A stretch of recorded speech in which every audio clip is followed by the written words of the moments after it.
Next example क्या कह रहा है कि when 2 gram of gas are introduced into an evacuated flask kept at 25 degrees centigrade, the pressure is found to be 1 atmosphere.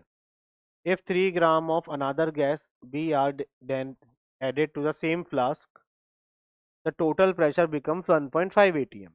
Assuming ideal gas behavior, calculate the ratio of molecular weight Ma is to Mb. ठीक है, simple सा question है। यदि बच्चा इसमें confuse हो सकता है तो बच्चों को कंफ्यूजन से बचाने का तरीका हम इसमें डाल सकते हैं कि भाई आपका 2 ग्राम एक गैस ए है जिसको आप इवेक्यूटेड फ्लास्क में इंट्रोड्यूस कर रहे हैं एट 25 डिग्री सेंटीग्रेड और उसका प्रेशर 1 एटीएम था। जब आपने अनदर गैस उसमें मिक्स करी है 3 ग्राम गैस बी, तो अब प्रेशर जो हो गया टोटल प्रेशर वो कितना हो गया 1.5 एटीएम। अभी मैंने डॉल्टन लॉ का जिक्र किया था। डॉल्टन लॉ के अकॉर्डिंग कंटेनर का जो टोटल प्रेशर होता है वो सारी गैसेस के इंडिविजुअल प्रेशर का सम होता है। तो यदि हम बात करें सबसे पहले प्रेशर ऑफ गैस ए की, यदि हम इस पे आइडियल गैस इक्वेशन लगाएं तो pressure of A equal to क्या आएगा n A into R T upon V. क्योंकि टेम्परेचर तो चेंज हो नहीं रहा, ना वॉल्यूम हम चेंज करें, कंटेनर तो वही लेके चल रहे हैं। ठीक है, तो प्रेशर ऑफ गैस ए कितना दिया गया है 1 मोल। प्रेशर ऑफ गैस ए कितना दिया गया है 1, मतलब 1 एटीएम बोला जा रहा था, 1 था तो केवल गैस ए थी।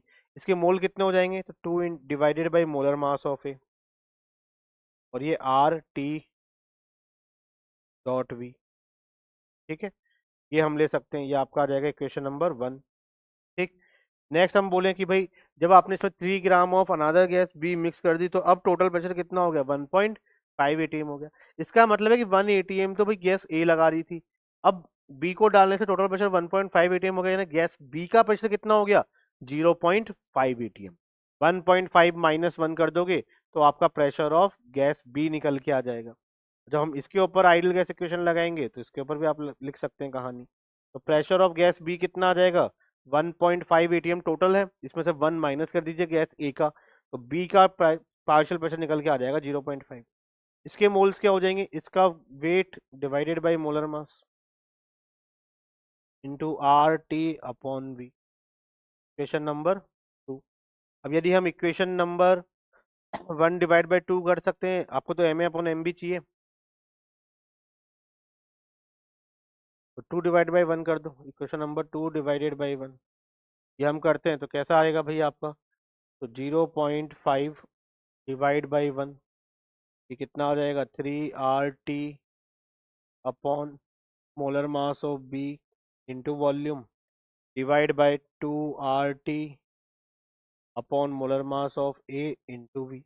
ये साफ साफ यहाँ पे समझ में आ रहा है कि भाई RT अपॉन वी से ये कैंसिल आउट हो गया। ठीक है, ये MA अपॉन MB आप कर दोगे, ये 0.5 डिवाइड बाई 1, ये आपका आ गया molar mass of A divide by molar mass of B. ठीक है, इंटू यहाँ पे क्या आ जाएगा आपका 3 डिवाइड बाई 2। ठीक, इसको आप इधर लेके जाएंगे तो ये 2 इंटू 0.5 आपका क्या आ जाएगा 1 ही आ जाएगा, और 3 नीचे लेके आ जाएंगे तो molar mass of A divide by molar mass of B जब हम करेंगे तो ये रेशो निकल के कितना आ रहा है 1:3। बेसिकली इसमें हमने डॉल्टन लॉ की हेल्प ली है इस एग्जांपल में। जब एक ही कंटेनर में आप एक से ज़्यादा गैसेस फिल करेंगे तो ऑब्वियस है कि टोटल प्रेशर जो निकल के आएगा गैसेस का वो इंडिविजुअल गैसेस के पार्शियल प्रेशर का सम निकल के आएगा अकॉर्डिंग टू डॉल्टन लॉ। हमने वही यहाँ पर एप्लीकेबल की। ठीक है।